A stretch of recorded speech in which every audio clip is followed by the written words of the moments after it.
مغفرت کا ہو گیا سامان پھر، رب کا آیا خاص ایک مہمان پھر، مغفرت کا ہو گیا سامان پھر، رب کا آیا خاص ایک مہمان پھر۔ اللہم لک الحمد ملء السماوات وملء الارض وملء ما بینہما وملء ما شئت من شیء بعد، اہل الثناء والمجد احق ما قال العبد وکلنا لک عبد، اللہم انک عفو تحب العفو فاعف عنا، اللہم صل وسلم وبارک علی نبینا محمد۔ یہ رمضان المبارک کے آخری عشرہ کی ساعتیں ہیں، وہ عشرہ جس کے بارے میں اہل ایمان پورا سال انتظار کرتے ہیں، اور یہ وہ دن اور راتیں ہیں جس میں شب قدر جیسی عظیم رات پوشیدہ ہے، اور یہ وہ وقت ہے کہ جب بندہ اپنے رب کے سب سے زیادہ قریب ہوتا ہے۔ لیکن اس کے ساتھ ساتھ یہ حقیقت بھی ہے کہ رمضان المبارک کی یہ قیمتی گھڑیاں بڑی ہی سرعت اور تیزی کے ساتھ ہم سے جدا ہو رہی ہیں۔ وہ رمضان جس کا ہم نے بڑی بے چینی کے ساتھ انتظار کیا تھا، جس کی پہلی سحر اور پہلی افطار ہم نے بڑی محبت سے کی، اور آج ہمیں وہ کل کی بات لگتی ہے، یہ سب کچھ ہمیں اس بات کا احساس دلاتا ہے کہ زندگی بھی اسی طرح گزر جائے گی۔ رمضان المبارک میں ابھی کچھ ایام باقی ہیں، ہمارے لیے مغفرت کے رحمت کے دروازے ابھی کھلے ہیں۔ اللہ تعالی ہمیں ان ایام کی بھی کما حقہ قدر کرنے کی توفیق عطا فرمائے۔ آپ دیکھ رہے ہیں پیغام قرآن سحر ٹرانسمیشن، اور میں ہوں آپ کا ہوسٹ حافظ زین العابدین علوی۔ السلام علیکم ورحمۃ اللہ وبرکاتہ۔ اس پروگرام کو سپانسر کیا ہے حسب سابق، نسک application, UMT، live X, Sufi بناسپتی اینڈ کوکنگ آئل، نعمت بناسپتی اینڈ کوکنگ آئل اور سپر ایشیا نے۔ اس ٹرانسمیشن میں ہمارے ساتھ خوبصورت مہمانان گرامی موجود ہیں۔ آج کا ٹاپک ہے اللہ تعالیٰ کے پسندیدہ ہاتھ۔ محترم جناب پروفیسر ڈاکٹر محمد حماد لکھوی حفظہ اللہ، ہمارے مربی مفسر قرآن، وہ بھی موجود ہیں، اور ان کے ساتھ ساتھ پیغام ٹی وی کے ریسرچ اسکالر فضیلت الشیخ حضرت مولانا محمد ہاشم یزمانی حفظہ اللہ معبر، وہ بھی ہمارے ساتھ موجود ہیں۔ آپ لائیو کالز کیجئے، اپنے مسائل کا حل جانیے، محترم یزمانی صاحب سے خوابوں کی تعبیر پوچھیے۔ 04211 7000000 پر کالز کریں۔ اس کے ساتھ ساتھ یوٹیوب پر ہمیں دیکھیں، اور اس میں بھی اپنے کمنٹس آپ لکھیں، اور ہم سے ادھر بھی سوالات آپ کر سکتے ہیں۔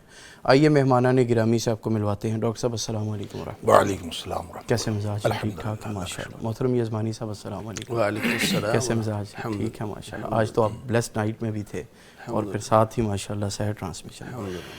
ڈاکٹر صاحب، رزق حلال کے حصول کے لیے مشقت کرنے والے ہاتھوں کو قرآن و سنت میں اللہ تعالیٰ کا پسندیدہ کیوں قرار دیا گیا ہے؟ بسم اللہ الرحمن الرحیم۔ دیکھیں، اللہ کریم نے ویسے تو بنی آدم کو تکریم دی ہے، اشرف المخلوقات بنایا ہے، اور وَلَقَدْ كَرَّمْنَا بنی آدم کہہ کے مطلقاً ہر انسان کو اللہ کریم نے ایک تکریم کا تاج پہنایا ہے۔ بالکل۔ لیکن اب یہ انسان کے اوپر ڈیپینڈ کرتا ہے کہ وہ اس اعزاز کو باقی رکھ سکتا ہے کہ نہیں۔ جیسے اللہ کریم نے فرمایا کہ لَقَدْ خَلَقْنَا الْإِنسَانَ فِي أَحْسَنِ تَقْوِيمٍ ثُمَّ رَدَدْنَاهُ أَسْفَلَ سَافِلِينَ۔ ابھی اپنے کردار سے، اپنے اعمال سے یہ احسن بھی ہو سکتا ہے، جیسا اللہ نے بنایا ہے ویسا چلا جائے واپس۔ جیسے ہم نے ایک دن قلب سلیم کے اوپر بات کی تھی کہ اللہ تعالیٰ نے جس سٹینڈرڈ کے اوپر اور جس معیار کے اوپر اللہ تعالیٰ نے بنایا ہے، اگر اسی طرح یہ آلودگیوں میں شامل ہوئے اور آلودگی میں ملوث ہوئے بغیر صحیح سالم دل واپس لے کے چلا جاتا ہے تو کامیابی کے لیے اتنا ہی کافی ہے۔ یوم لا ینفع مال ولا بنون الا من اتی اللہ بقلب سلیم، اگر صحیح سالم دل لے کے چلا جائے۔ اسی طرح جو انسان کا کردار ہے اور انسان کا جو پورا کا پورا جسم ہے، اس کے ہاتھ ہیں، اس کے پاؤں ہیں، اس کی ساری جو کوالٹیز اللہ تعالیٰ نے دی ہیں اور اس کی جو صلاحیتیں ہیں، وہ اس امتحان کی وجہ سے یا اچھی بن سکتی ہیں یا وہ بری بن سکتی ہیں۔ وہ گویا اپنی نوعیت کے اندر کوئی چیز بری نہیں ہے۔ جیسے اقبال نے کہا تھا کہ یہ خاکی اپنی فطرت میں نہ نوری ہے نہ ناری ہے، عمل سے زندگی بنتی ہے جنت بھی جہنم بھی، یہ خاکی اپنی فطرت میں نہ نوری ہے نہ ناری۔ اچھا صرف انسان کی بات ہی نہیں ہے بلکہ زمان بھی، مکان بھی، ہر چیز. ہم کہتے ہیں کہ بعض گھڑیاں مبارک ہوتی ہیں، بعض جگہ مبارک ہوتی ہیں، اور یقیناً ہوتی ہیں، بعض دن بار گھڑیاں جو ہیں مبارک ہوتی ہیں، لیکن اس کا تعلق بھی دراصل انسان کے عمل کے ساتھ ہے. ایسا نہیں ہے کہ انسان بدعمال ہو اور اس کے لیے بھی گھڑی مبارک ہوتی ہے، ایسا نہیں ہوتا، بلکہ یہ پورا نظام جو ہے اس کے اعمال اور کردار کے ساتھ جڑا ہوا ہے. جیسے مثال کے طور پر اللہ کریم نے قرآن میں ان دنوں کو ایام النحسات کہا ہے جن دنوں کے اوپر قوم عاد کے اوپر عذاب آیا. اچھا یہ منحوس دن تھے. اب ان منحوس دنوں میں کتنے دن تھے؟ قرآن نے خود کہا سورۃ الحاقہ کے اندر 7 لیال و 8 ایام حسوما، 7 راتیں اور 8 دن مسلسل ان کے اوپر عذاب آیا. اب یہ 7 راتیں اور 8 دن مسلسل وہ سارے کے سارے منحوس تھے ایام النحسات. اس میں سوموار بھی تھی، اس میں جمعرات بھی تھی، اس میں جمعہ بھی تھا، اس میں وہ مبارک گھڑیاں بھی، سارے منحوس ہو گئے. گویا ان کے اعمال، ان کے کرتوتوں کے سبب وہ منحوس ہو گئے. لہذا چاہے مکان کی کوئی فضیلت ہو، چاہے زمان کی کوئی فضیلت ہو، چاہے کسی شخصیت کی فضیلت ہو، وہ فضیلت اس کے اعمال اور کردار کے ساتھ باقی رہتی ہے. اسی لیے اللہ کریم نے جو کرمنا بنی آدم کہا، تو آدم اگر اپنے اس اعزاز کا، انسان اس اعزاز کا تحفظ کر لے اللہ کی بندگی کر کے، کیونکہ اس کا اعزاز کا تحفظ اللہ کی بندگی کے ساتھ ہے، تو پھر تو یہ ٹھیک ہے. اگر یہ تحفظ نہیں کرتا تو پھر ثم رددناہ اسفل سافلین، یہ چلا جاتا ہے. لہذا آپ نے جو ہاتھ کی بات کی کہ وہ کون سے مبارک ہاتھ ہیں، تو دیکھیں اللہ کریم نے جس مقصد کے لیے ہاتھ دیے ہیں، اگر وہ مقصد پورا ہو، ان ہاتھوں کے ساتھ، ان آنکھوں کے ساتھ، ان سماعتوں بصارتوں کے ساتھ، ان زبان کے ساتھ، اگر وہ مقصد پورا ہو جس مقصد کے لیے اللہ تعالیٰ نے یہ ساری صلاحیتیں دی ہیں، تو وہ ہاتھ مبارک ہیں. اور اگر وہ مقصد پورا نہ ہو رہا ہو تو وہ ہاتھ بھی منحوس ہو جاتے ہیں، پھر ان کا کوئی فائدہ نہیں. پھر نبی پاک صلی اللہ علیہ وسلم نے اس کے بارے میں فرمایا کہ وہ جو بہترین کمائی ہے انسان کی، وہ ہے جو انسان اپنے ہاتھ سے کماتا ہے. گویا ایک ہوتی ہے تجارت آپ مال خریدتے ہیں، مال بیچتے ہیں. کچھ آپ سروسز بیچتے ہیں، اپنی خدمات بیچتے ہیں.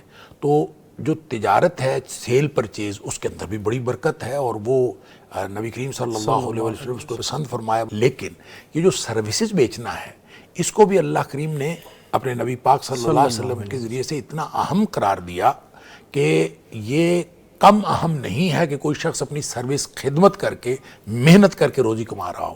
لہذا نبی پاک صلی اللہ علیہ وسلم نے فرمایا کہ بہترین روزی وہ ہے جو کوئی شخص اپنے ہاتھ کی کمائی سے کھاتا ہے. تو ہاتھ کی کمائی کیا ہے کہ آپ نے محنت کرنی ہے، اور محنت کر کے کمائی ہوئی روزی اس سے زیادہ حلال روزی اور ہوتی نہیں، بشرطے کہ وہ جس چیز میں، جس کام میں محنت کر رہا ہے وہ اپنی نوعیت کے اعتبار سے حرام نہ ہو. یعنی کوئی کسی حرام چیز کے اوپر محنت نہ ہو رہی ہو. اگر محنت حلال کام پر ہو رہی ہے تو وہ محنت کرنے والے ہاتھ وہ اللہ کو بڑے پسند ہے. پھر نبی پاک صلی اللہ علیہ وسلم نے فرمایا کہ بہترین روزی اگر کسی نے کبھی کھائی ہے تو وہ وہی ہے جو اپنے ہاتھوں کی کمائی سے ہے.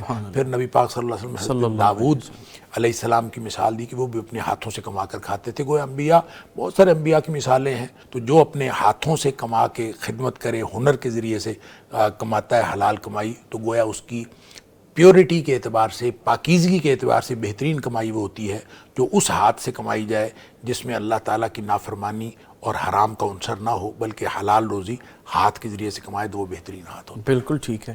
محترم یزمانی صاحب، اسی ٹاپکس کے حوالے سے آپ سے بات کریں گے. ایک کالر بھی ہیں ہمارے ساتھ، اور اس کے ساتھ ساتھ آپ کے لیے یہاں خوابیں آنا شروع ہو گئی. ایک کالر شامل کریں گے. السلام علیکم ورحمۃ اللہ. محمد عمیر صاحب. جی السلام علیکم. نواب شاہ سے کال کی ہے. وعلیکم السلام ورحمۃ اللہ. جی فرمائیں. جی میں محمد عمیر نواب شاہ سے بول رہا ہوں. جی سر، خوش آمدید. فرمائیں. کیسے ہیں آپ؟ خیریت سے ہیں؟ الحمدللہ، اللہ کا بڑا احسان ہے. اچھا ہاشم صاحب موجود ہیں آج ماشاءاللہ. جی ماشاءاللہ. کیسے ہیں؟ خیریت سے ہیں؟ سب خیریت سر. ڈاکٹر صاحب بھی موجود ہیں. جی ہاں بالکل. دونوں کو سلام میرے طرف سے. وعلیکم السلام. اچھا مجھے نا ہاشم صاحب سے ایک تعبیر پوچھنی ہے. جی ضرور پوچھیں. جی ماشاءاللہ. جی ہاں. اچھا ہاشم صاحب، تعبیر یہ ہے کہ کسی شخص نے نا ایک کسی بیٹی کے رشتے کے لیے استخارہ کیا، ٹھیک ہے. تو استخارے کے بعد کیا ہوا کہ مطلب دیکھا گیا خواب میں کہ ان کے پاس نا ایک شیر آ کے بیٹھا ہوا ہے، ٹھیک ہے. اچھا. اور شیر آ کے بیٹھا ہے، اور شیر کافی وقت تک مطلب وہ ساتھ رہتا ہے، لیکن وہ شیر کسی کو کہتا کچھ نہیں ہے. اچھا جی. جی ہاں، شیر کسی کو کہتا نہیں ہے، مطلب پورے گھر میں مطلب گھومتا پھرتا ہے لیکن کسی کو کچھ نہیں کہتا. تو اس کی تعبیر جاننی تھی. بسم اللہ الرحمن الرحیم. جی ٹھیک ہے، کال کے لیے شکریہ. یہ عمیر صاحب نا، ان کی آواز جانی پہچانی ہے پیغام ٹی وی کے لیے. یہ روزانہ ماشاءاللہ نا پلس نائٹ میں بھی سوال کرتے ہیں. اچھا ماشاءاللہ. تو استخارہ کیا ہے. استخارے کے بعد عموماً ہمارے ہاں مشہور یہی ہے کہ کوئی خواب آئے گا، انتظار بھی کرتے ہیں لوگ، اور استخارہ اس وقت کرتے ہیں کہ جب اس کے بعد سونا ہو. یہ اللہ تعالیٰ کی طرف سے ایک عطا ہے. اگر استخارے کے بعد خواب آ جائے یہ اللہ کی کرم نوازی ہے، اور اگر نہ بھی آئے لیکن اصل چیز ہے دل کا اطمینان. اس معاملے میں آپ کا دل مطمئن ہے اور راہیں کھل رہی ہیں تو اس کا مطلب معاملہ ٹھیک ہے. اب استخارہ کیا ہے بیٹی کے یا بچی جو ہے اس کے رشتے کے لیے، تو ایک شیر کو دیکھا ہے اور شیر گھوم پھر رہا ہے گھر کے اندر اور کوئی اس نے کہا کچھ نہیں ہے. جی تو جب شیر کہے کچھ نہیں اور گھر کے اندر چلتا پھرتا نظر آئے تو یہ طاقت، عزت اور پاور کے حصول کی طرف اشارہ ہے. چیر پھاڑ یا درندگی یا کوئی پریشانی والی ایسا معاملہ نہیں ہے. تو اس کا مطلب یہ ہے کہ جہاں یہ شادی کرنا چاہ رہے ہیں انشاءاللہ وہ شوہر جو ہے وہ اپنی شریک حیات کا محافظ اور ان کی عزت کا اور ان کی طاقت کا باعث بنے گا انشاءاللہ. ٹھیک ہے ماشاءاللہ. ایک اور کالر ہیں جی، شامل کریں گے. السلام علیکم ورحمۃ اللہ وبرکاتہ. سیالکوٹ سے کال ہے ذوالقرنین صاحب. جی آپ کی آواز کٹ رہی ہے. ہاں سر، کیا حال ہے؟ اللہ کا احسان ہے الحمدللہ، بالکل ٹھیک. ذوالقرنین صاحب بڑی خوشی ہوئی ہے، پیغام ٹی وی پہ پہلی دفعہ میری کال چل رہی ہے. ماشاءاللہ جی ماشاءاللہ. سر میں ایک آپ سے انفارمیشن لینا چاہ رہا ہوں جی. کہ یہ جو اسٹیٹ لائف انشورنس ہوتی ہے، جی یہ بھی کہہ رہے ہیں جی کاروبار کا ایک حصہ ہوتا ہے، اس میں بندہ پیسے پوسے مطلب جو ملتے ہیں جو پرافٹ ہوتا ہے اس میں جانا کروا لینا چاہیے، یہ صحیح ہے کہ نہیں ہے؟ ڈاکٹر صاحب کے لیے کوشچن ہے. ٹھیک ہے، کال کرنے کے لیے شکریہ. جی محترم ڈاکٹر صاحب.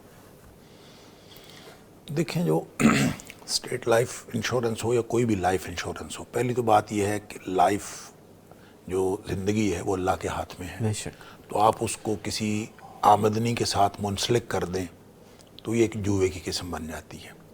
یہ تو ایسے ہی ہے نا کہ مر جائے گا تو اتنے پیسے ملیں گے، نہیں مرے گا تو پھر اتنے پیسے ملیں گے. تو مرنا ہمارے ہاتھ میں تو نہیں ہے. تو کوئی بھی چیز کسی ایسی چیز کے ساتھ منسلک کر دی جائے تو یہ جوئے کی ایک قسم میں سے ہوتی ہے.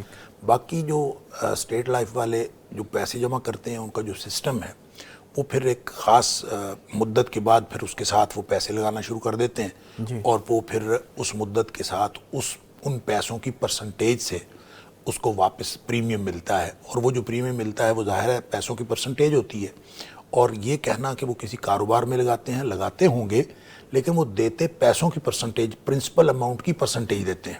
جب وہ پرنسپل اماؤنٹ کی پرسنٹیج دیتے ہیں تو یہی سود ہوتا ہے کہ آپ اصل رقم جو ہے اس کی کوئی پرسنٹیج طے کر کے واپس دے دیں، چاہے وہ تھوڑی ہو چاہے زیادہ، 1% ہو چاہے 99% ہو، جو بھی آپ واپس دیتے ہیں وہ پریمیم اس رقم کی پرسنٹیج سے ہوگا جو آپ نے پرنسپل اماؤنٹ دی تھی، تو وہ سود ہوگا.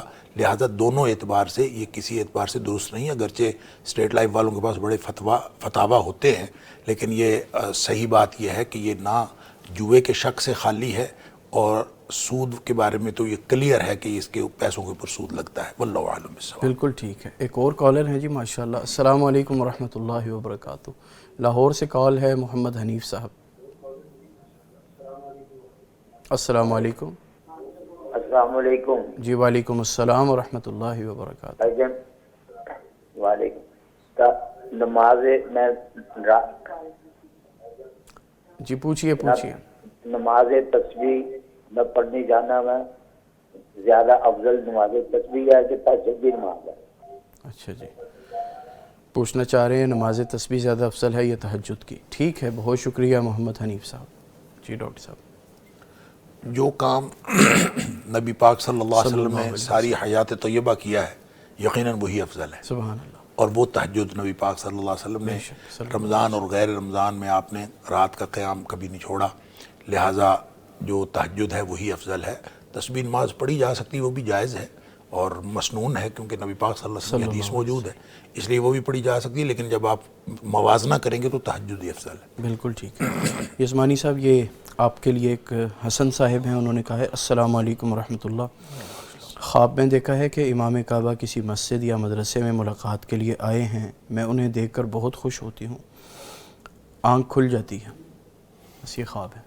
یہ خواب اچھا خواب ہے اس حوالے سے کہ اگر اچھا، یہ نام حسن لکھا ہوا ہے اور آگے خوش ہوتا خاتون ہے، جی خاتون ہیں تو انہوں نے خوش ہو جاتی ہوں، تو اس کا مطلب یہ ہے کہ ایک تو مسجد میں آئے ہیں امام کعبہ، تو مسجد کے ساتھ ان کا تعلق جڑ جانا، یا عشرہ آخری چل رہا ہے اور رمضان المبارک میں ویسے بھی دین کے ساتھ تعلق جڑنے کی طرف اشارہ ہے انشاءاللہ، اور غیر شادی شدہ ہوں تو ان کے لیے دیندار شوہر، اس کا رشتہ آنے کی طرف اشارہ ہے انشاءاللہ۔ بالکل ٹھیک۔ اور تیسرا یہ کہ اللہ تعالیٰ ان کو بیت اللہ کی زیارت، کیونکہ امام کعبہ کا آنا تو گویا کہ اسباب اور وسائل اس انداز سے پیدا ہوں کہ ان کی توقع اور امید بھی نہ ہو۔ امام کعبہ کا یوں پاکستان میں چلے آنا امید تو نہیں کسی کو، صحیح اس طرح بات۔ تو اگر مالی اسباب اور وسائل ایسے نہیں ہیں کہ یہ بیت اللہ پہنچ سکیں تو ایسے ہی غیر متوقع انداز میں اللہ تعالیٰ اسباب اور وسائل بھی مہیا فرمائیں انشاءاللہ۔ ڈاکٹر صاحب، دینے والے ہاتھ کو معاشرے کا معیار فضیلت بنانے سے ہمارے سماجی اور معاشی رویوں میں انقلاب آ سکتا ہے، اس کے بارے میں بتائیے۔ دیکھیں، اسلام نے جب فرد اور معاشرے کی بات ہوتی ہے تو معاشرے کو اہمیت دی ہے فرد کے مقابلے میں۔ اگرچہ معاشرہ افراد سے بنتا ہے، لیکن ہر فرد ہے ملت کے مقدر کا ستارہ، افراد سے مل کر ہی معاشرہ بنتا ہے، لیکن جب کبھی افراد اور معاشرہ ان دونوں کے باہمی مفادات کا ٹکراؤ آ جائے یا ان کا موازنہ کرنا ہو تو اہمیت معاشرے کو ہے، ایک فرد کو نہیں۔ افراد کو اسلام مضبوط نہیں کرتا بلکہ معاشرے کو مضبوط کرتا ہے، لہذا معاشرے کے اندر غریب غربا بھی ہوتے ہیں، کمزور طبقات بھی ہوتے ہیں، اور نبی پاک صلی اللہ علیہ وسلم کے دور میں جو خواتین اور یتیم بچے بچیاں ہوتی تھیں یہ کمزور طبقہ تھا، ان کے حقوق جو ہے وہ غصب کیے جاتے تھے، لہذا ان کی طرف خصوصی توجہ کی گئی، قرآن نے بھی خصوصی توجہ فرمائی، نبی پاک صلی اللہ علیہ وسلم نے خصوصی توجہ کی، لہذا یہ جو دینے والا ہاتھ ہے اصل میں معاشرے کے کمزور طبقات کی کفالت کرنے والا ہاتھ ہے، لہذا ایک عدل اجتماعی کا ایک ایسا نظام ہے جو اسلام قائم کرنا چاہتا ہے، اور اس میں دینے کی بڑی اہمیت ہے کہ کوئی شخص، لہذا اس لیے فرمایا ایتاء ذی القربہ، آپ رشتہ داروں کو دیتے جائیں، کبھی یہ نہ دیکھیں کہ وہ آپ کو کیا دیتا ہے بلکہ آپ دیتے جائیں، ون وے ٹریفک ہو دینے کی، ہم یہ نہ دیکھیں کہ وہ مجھے کیا دیتا ہے بلکہ آپ دیتے جائیں، لہذا جس معاشرے کے اندر دینے والے، اس لیے نبی پاک صلی اللہ علیہ وسلم نے فرمایا کہ اوپر والا ہاتھ جو ہے وہ نیچے والے ہاتھ سے بہتر ہے، اور اوپر والا ہاتھ جو ہے وہ دینے والا ہاتھ ہوتا ہے، تو یعنی آپ مانگنے والے نہ بنے بلکہ دینے والے بنے، اس سے ایک کفالت عامہ کا ایک نظام قائم ہوتا ہے، اور اللہ کریم نے کسی بھی اس ریاست کے لیے، اور خاص طور پر سورہ بقرہ کے اندر جو سورہ بقرہ کا نصف ثانی ہے اس کے اندر اللہ کریم نے جو اسلامی معاشرے کے لیے اہم رہنما اصول دیے ہیں اس میں معاشی طور پر ایک کفالت عامہ کا زبردست نظام دیا ہے کہ جو بھی جس کے پاس بھی اللہ تعالیٰ نے وسائل دیے ہیں اور اہل خیر جو ہیں ان کو چاہیے کہ وہ ہمیشہ دیتے رہیں، اور مال کسی کو دیتے وقت نہ تو احسان جتلائیں اور نہ ریاکاری کریں، نہ کوئی اس طرح کا سسٹم بنائیں کہ یہ سمجھیں کہ میں اپنے مال سے دے رہا ہوں، رزق اللہ کا، دیا ہوا اللہ کا، مما رزقناہم ینفقون، اللہ کے دیے ہوئے میں سے دینا ہے، لہٰذا اللہ قدردان اتنا ہے کہ اپنا ہی دیا ہوا مال جب کوئی شخص اللہ کے دیے ہوئے مال میں سے کسی دوسرے کو دیتا ہے تو اللہ تعالیٰ اتنا خوش ہوتا ہے کہ اس کو اتنی قدردانی کرتا ہے کہ اس ہاتھ کو اللہ تعالیٰ یعنی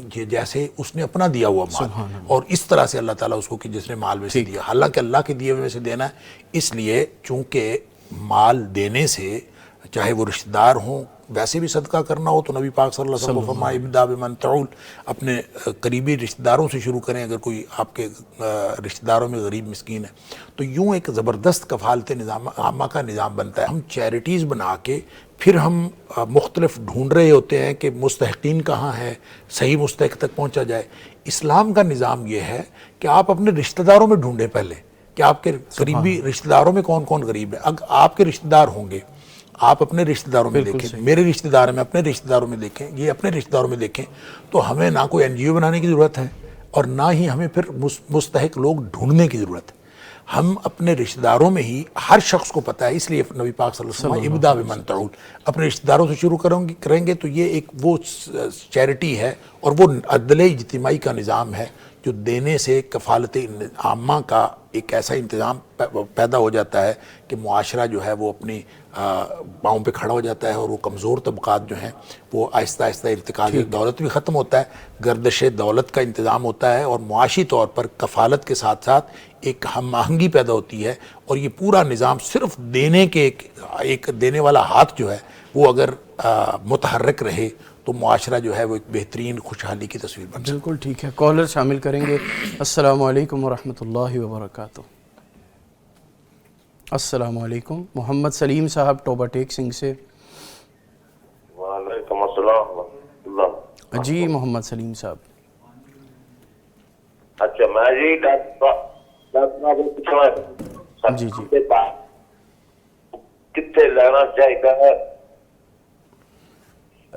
ریپیٹ کیجئے گا سوال، ہمیں آپ کی آواز صحیح سے نہیں آ رہی محمد سلیم صاحب، سوال دہرائیں اپنا پلیز، اپنے ٹی وی کا والیوم بھی آف کر لیں۔ اب میں آنا جی ڈاکٹر صاحب نے بارے لینا چاہیے کہ نہیں سمجھ نہیں آئی یزمانی صاحب؟ بالکل آپ کی آواز ہمیں صحیح سے سنائی نہیں دے رہی، آپ پلیز دوبارہ بات کیجئے۔ ٹی وی بند کریں گے تو آواز آئے گی، وہ ادھر سن رہے ہیں اصل میں۔ another کالر ہے، انہیں شامل کریں گے۔ السلام علیکم ورحمۃ اللہ۔ وعلیکم السلام سر۔ جی سر۔ عمیرہ مسلم بہاول نگر سے بات کر رہا ہوں۔ ماشاء اللہ سر، فرمائیں۔ سر سب سے پہلے حماد لکھی صاحب سے کو میں سلام پیش کرتا ہوں، اور عاشم صاحب کو سر۔ وعلیکم السلام ورحمۃ اللہ۔ تو سر میرا سوال یہ ہے کہ جو ہماری سر پے، میں جاب ہولڈر ہوں، تو میری پے میں سے جو جی پی فنڈ کٹا جاتا ہے وہ ہمارا 5 لاکھ ہے، یہ 7 لاکھ ہے، وہ ہمارے پیسے ہیں، کیا اس پہ زکوٰۃ فرض ہے؟ اس میں اس کی زکوٰۃ ہمیں دینی چاہیے؟ وہ ہماری سیلری سے کٹ رہے ہیں، وہ ہمارے سیونگ ہے۔ ٹھیک ہے، ایک سوال یہ ہے، اور سر دوسرا سوال یہ ہے کہ جو کیا سوال سر چلیں آپ سوچ لیں۔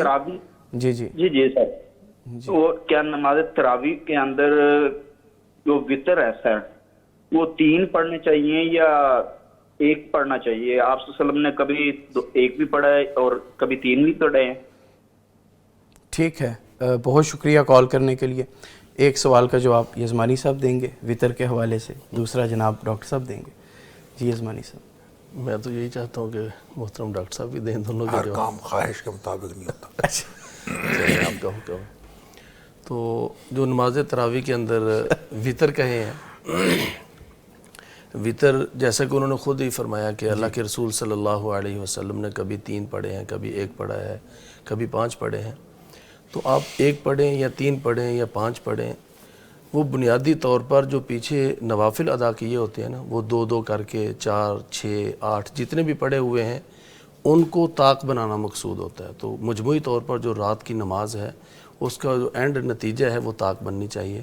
تو وہ طاق بنانے کے لیے کبھی اگر 8 پڑھے ہیں تو 1 پڑھ لیا، 9 ہو گئی۔ اگر 2 کر کے 10 پڑھی ہیں تو 3 پڑھ لیے تو یہ یعنی 13 ہو گئی یا 11 ہو گئی۔ تو اس لیے 1 پڑھیں 3 پڑھیں، وہ تعداد طاق ہونی چاہیے۔ اور 3 اگر پڑھے تو اس کا طریقہ یہ بھی ہے کہ 2 پڑھ کے سلام پھیر دے اور بعد میں 1 پڑھ لے۔ تو نماز تراویح میں بھی جیسے اکیلے عام روٹین میں کبھی 3 پڑھے جائیں، کبھی 1 پڑھا جائے، کبھی 5 پڑھے جائیں، نماز تراویح میں بھی ایسے پڑھے جا سکتے ہیں۔ واللہ اعلم۔ ٹھیک ہے ڈاکٹر صاحب، ان کا پہلا سوال جی پی فنڈ کے حوالے سے تھا۔ لیکن جی پی فنڈ ابھی تک آپ کی ملکیت میں آیا ہی نہیں، آپ کے امپلائر نے آپ کی تنخواہ میں سے کٹوتی کی اور کٹوتی کر کے اپنے پاس رکھی ہوئی ہے۔ آپ کی ملکیت اس وقت ہوگی جب آپ اس کو لے لیں گے، اس لیے اس شک میں نہیں پڑنا چاہیے۔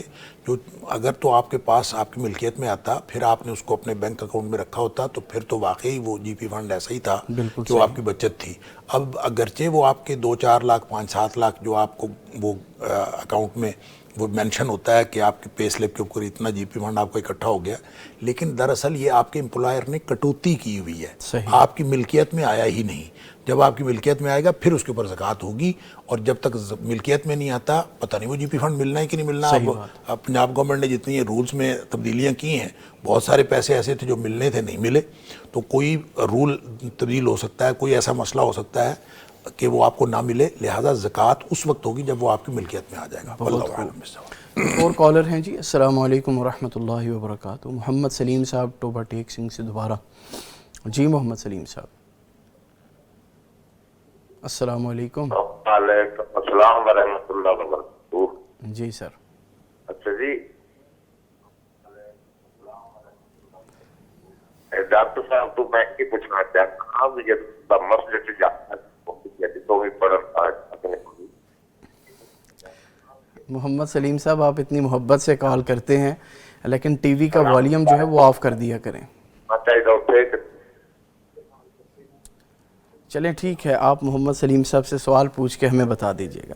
جی محترم یزمانی صاحب، دعا میں ہاتھ اٹھانے کے وہ کون سے آداب ہیں جو ہاتھوں کو بارگاہ الہی میں قبولیت کے درجے تک لے جاتے ہیں؟ محترم ڈاکٹر صاحب نے ماشاءاللہ بڑے خوبصورت انداز میں اللہ تعالیٰ نے جو تکریم انسان کو دی ہے اس کا تذکرہ فرمایا، اور ہاتھوں کے مبارک ہونے کا اور ہاتھوں کی کمائی کے مبارک ہونے کا۔ تو یہی وہ ہاتھ جو کمائی کرنے والے ہوں، نیک کمائی کرنے والے ہوں، حلال کمائی کرنے والے ہوں، تو یہ اپنے اعمال کی وجہ سے اللہ تعالیٰ کا قرب پاتے ہیں۔ تو جیسے انسان کا سر جب سجدے میں گرتا ہے تو وہ سر کلا لا تطعہ واسجد واقترب، تو وہ سر بلکہ پورے کا پورا انسان اللہ کا قرب پا جاتا ہے۔ تو ایسے ہی جب یہ ہاتھ نیک کمائی کرنے والے ہوں تو یہ اللہ کا قرب اور نزدیکی پائیں گے انشاءاللہ۔ تو جب اللہ تعالیٰ کے سامنے یہ ہاتھ اٹھیں گے تو اس کے آداب میں سے ایک ادب یہ بھی ہے کہ وہ ہاتھ حلال کمانے والے ہوں، کیونکہ رسول اکرم صلی اللہ علیہ وسلم کا فرمان گرامی آپ نے ایک مثال دے کر فرمایا کہ ایک شخص لمبا سفر کرتا ہے، اس کے کپڑوں پہ مٹی بھی پڑی ہوئی ہے، یعنی اس کی جو ظاہری کیفیت ہے وہ ایسی ہے کہ دعا کی قبولیت میں کوئی شک نہیں ہے۔ وہ حالت اللہ تعالیٰ کو پسند بھی بہت ہوتی ہے، انسان مسافر بھی ہو، کپڑوں پہ مٹی، بالوں میں مٹی ہے، حتیٰ کہ وہ بیت اللہ میں پہنچ کر بھی اللہ سے کہتا ہے یا ربی اللہ مجھے معاف کر دے، مجھے معاف کر دے۔ لیکن کیفیت کیا ہے؟ اس کا کھانا حرام کا، اس کا پینا، اس کا پہننا، اس کا لباس، اس کی پرورش، نشو و نما، اس کی غذا، سب کچھ حرام۔ اب یہ کھانا پینا، اس کی کمائی کہاں سے ہوتی ہے؟ ہاتھوں سے ہوتی ہے۔ تو جب یہ سب کچھ حرام کیا ہے، انا یستجاب لہ، اس حرام خور کی دعا کیسے قبول ہوگی؟ تو یہ پہلی بات ہے کہ وہ ہاتھ حلال کمانے والے ہوں۔ پھر وہ ہاتھ، اس کا ادب یہ ہے کہ وہ ہاتھ کسی کو ایذا دینے والا، کسی کو تکلیف دینے والے نہ ہوں۔ یہ ہاتھ جو ہیں جب کسی کو اذیت اور تکلیف دیتے ہیں، اور قیامت والے دن کا جو کنگال اور مفلس انسان ہے سب سے پہلے جس کو پکڑا جائے گا یا پھر حساب کتاب کے دوران اس کو پکڑا جائے گا، تو وہ وہی کنگال انسان ہے جس نے ان ہاتھوں کے ذریعے سے کسی کو مارا ہوگا۔ تو یہ ہاتھوں کا ادب ہے کہ یہ ہاتھ کسی کی ایذا رسانی سے بھی پاک اور صاف ہوں۔ اسی طرح یہ ہاتھ، ایک تو ہے حرام کمانا، ایک ہے حرام پکڑنا۔ اس ہاتھ سے کیا میں حرام تو نہیں پکڑتا؟ میری انگلیاں کہیں، آج کل کمپیوٹر کا دور ہے، انٹرنیٹ کا دور ہے، میری انگلیاں کہیں غلط چیز سرچ تو نہیں کرتی، غلط چیز لکھتی تو نہیں ہے؟ تو کتنا انسان عجیب ہے کہ ان ہاتھوں کو اللہ کے سامنے بھی اٹھا رہا ہے، اور ان ہاتھوں سے اگر وہ غلط چیزیں سرچ بھی کر رہا ہے، غلط چیزیں پکڑ بھی رہا ہے، غلط ان کا استعمال بھی کر رہا ہے۔ جیسے محترم ڈاکٹر صاحب فرما رہے تھے کہ یہ سماعتیں، بصارتیں، یہ ساری چیزیں اللہ تعالیٰ کی دین ہیں، تو ان کا استعمال اگر غلط ہوگا تو ظاہر انسان پکڑا جائے گا۔ تو جب یہ انسان ہاتھ اٹھاتا ہے تو ان ہاتھوں کا استعمال کمائی کے لحاظ سے بھی درست ہونا چاہیے، اور عام جو روٹین کے معمولات ہیں ان میں بھی ان کا استعمال درست ہونا چاہیے، کیونکہ قیامت والے دن ہماری زبانیں جو ہیں وہ ایک وقت کے لیے اللہ تعالیٰ روک دے گا۔ زبانوں کو روک کر پھر اللہ تعالیٰ ان ہاتھوں کو بلائے گا، ان انگلیوں کو بلائے گا، اور یہ بول بول کر کہیں گے کہ یا اللہ انہوں نے، اس انسان نے میرے ذریعے سے یہ پکڑا تھا، یہ لکھا تھا، میرے ذریعے فلاں کو مارا تھا۔ تو پھر جب یہ ہاتھ اٹھتے ہیں اللہ تعالیٰ کے سامنے تو ہم یہ دیکھیں کہ ان ہاتھوں نے کل قیامت والے دن میرے حق میں گواہی دینی ہے یا میرے خلاف، کیونکہ ان کا استعمال اگر درست ہوگا تو یہ میرے حق میں، اور اگر ان کا استعمال درست نہیں ہوگا تو یہی بول کر کہیں گے۔ تو یہ چند آداب ہیں۔ تو جب ان آداب کا لحاظ کرتے ہوئے ان کی کمائی حلال کی ہے، اس کے ذریعے میں حرام پکڑتا نہیں ہوں، کسی کو مارتا نہیں ہوں، پھر اگر میں ان ہاتھوں کو اٹھاتا ہوں تو پھر یہ اللہ کا اتنا قرب پا جاتے ہیں کہ رسول اکرم صلی اللہ علیہ وسلم نے فرمایا کہ ان ربکم حیی کریم، تمہارا پروردگار بڑا لاج رکھنے والا، بڑا سخی، بڑا کریم ہے. یستحیی من عبدہ، بندے سے اس کو حیا آتی ہے، لاج رکھتا ہے. کب؟ جب بندہ اپنے ہاتھوں کو اٹھاتا ہے. اللہ فرماتا ہے ان یردہما صفرا، میں اپنے بندے کے ہاتھوں کو خالی کیسے لوٹاؤں؟ پھر اللہ خالی نہیں لوٹاتا، لیکن اس سے پہلے ان کو تمام آلائشوں سے، تمام جو گندگیاں اور غلاظتیں ہیں ان سے پاک کرنا ہوگا. پھر جب ہاتھ اٹھیں گے، پھر وہ ہاتھ اولاد کے حصول کے لیے اٹھیں، وہاں پر اولاد بھی ملے گی. پھر یہ رزق کے لیے اٹھیں، پھر اللہ تعالیٰ رزق بھی عطا فرمائے گا. بالکل ٹھیک ہے، بالکل ٹھیک. 2 کالر ہیں، انہیں شامل کریں گے. السلام علیکم ورحمۃ اللہ وبرکاتہ. وعلیکم السلام. جی ماں جی، سیالکوٹ سے کال ہے. ڈاکٹر صاحب کو بھی السلام علیکم اور یزمانی صاحب کو بھی. وعلیکم السلام. مجھے بھی السلام علیکم. ہاں جی، میں نے آپ کو بھی بیٹے پہلے کہا ہے. جی تو میں نے کہا کہ میں نے میں استخارہ کر لیتی ہوں. میں اپنی شادی کے رشتوں کے لیے بھی، شادی کے لیے بھی، بیٹی کے لیے بھی، اپنی بہنوں کے لیے بھی کر لیتی تھی جی. اور مجھے بالکل کلیئر نظر آتا تھا استخارہ. اب میری طبیعت ٹھیک نہیں رہتی. میں نے بیٹے کے لیے 1-2 جگہ پہ کیا ہے، تو ایک جگہ جو قریبی لوگ ہیں ان کے لیے میں نے کیا ہے، تو میں نے خواب میں دیکھا ہے کہ میں وہ لڑکے والے آئے، لڑکی والے آئے ہیں، تو وہ لڑکی کی کزنیں ہیں یا بہنیں بھی ہیں. تو میرا بیٹا چھت پہ سویا ہوا ہے، تو وہ ہنستے ہنستے اوپر گئی ہیں، تو میرے بچے کے سارے کپڑے انہوں نے نوچ لیے ہیں. اچھا.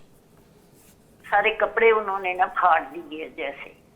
تو میرے گھر والے کہتے ہیں کہ آپ کی طبیعت نہیں ٹھیک رہتی، تو وہ مسئلے آپ دوائیاں کھاتی ہیں تو ہو سکتا ہے کہ ایسے نہیں ہو. لیکن میں کتنی دن میں کرتی بھی رہی ہوں، لیکن خواب مجھے یہ کلیئر آئی ہے. ٹھیک ہے، بہت شکریہ ماں جی. یزمانی صاحب انشاءاللہ اس حوالے سے رہنمائی کرتے ہیں. آپ والا کیس ہے سر؟ تو انہوں نے بتایا یہ کہ خود جوڑ توڑ انہوں نے کر لیا ہے کہ طبیعت ٹھیک نہیں رہتی ہے، تو شاید اس وجہ سے ایسا ہوتا ہو. تو اثر ہوتا ہے ان چیزوں کا. انسان جب نفسیاتی طور پر اپنی صحت کے اعتبار سے ڈسٹرب ہو تو پھر اس طرح کے معاملات آ سکتے ہیں. لیکن انہوں نے کچھ اپنا تجربہ بھی بتایا ہے کہ پہلے بھی مجھے سچے خواب یا اس طرح کے معاملات آتے ہیں. تو جب اس طرح کی کیفیت ہو اور خواب دیکھنے کے بعد اصل چیز، پہلے بھی میں نے عرض کیا تھا کہ اصل چیز ہے اطمینان اور اضطراب. اگر دل مطمئن ہے اور معاملات آگے سموتھلی چل رہے ہیں، کوئی رکاوٹ وغیرہ نہیں آ رہی ہے، اگر آ رہی ہے تو وہ ٹلتے جا رہی ہے، تو انشاءاللہ معاملہ درست ہے. لیکن اگر یہیں پہ معاملہ تھوڑا سا ڈسٹرب ہو گیا، اضطراب پیدا ہو گیا، دل بے چین ہو گیا، کیونکہ کزنیں ہیں نا، شادی تو ہونی ہے یا منگنی وغیرہ تو ایک جگہ پہ ہو رہی ہے، تو دوسری کزنوں نے آ کر کپڑے نوچ ڈالے ہیں. تو اس کا مطلب ہے کہ تھوڑا سا یعنی یہ نہیں کہتے کہ یہ معاملہ غلط ہے یا رشتہ غلط ہے، اس کو تھوڑا سا مزید سوچیں. مزید اس کے بارے میں بعض دفعہ ہوتا ہے کہ انسان جلد بازی کرتا ہے. ظاہری طور پر چیزیں ٹھیک ہیں، لیکن اندرون خانہ رشتہ داریوں کے اندر کوئی چیزیں ہوتی ہیں، ان کے رشتہ داروں سے کچھ مزید قریدیں، کچھ چیزیں شاید سامنے آ جائیں. تو جلد بازی نہ کریں اور اس وجہ سے اس کو رد بھی نہ کریں، لیکن آگے مزید تحقیق کر کے آگے چلیں. اللہ کو منظور ہوا تو رستے ہموار ہوں گے، نہیں ہوگا تو معاملہ رک جائے گا.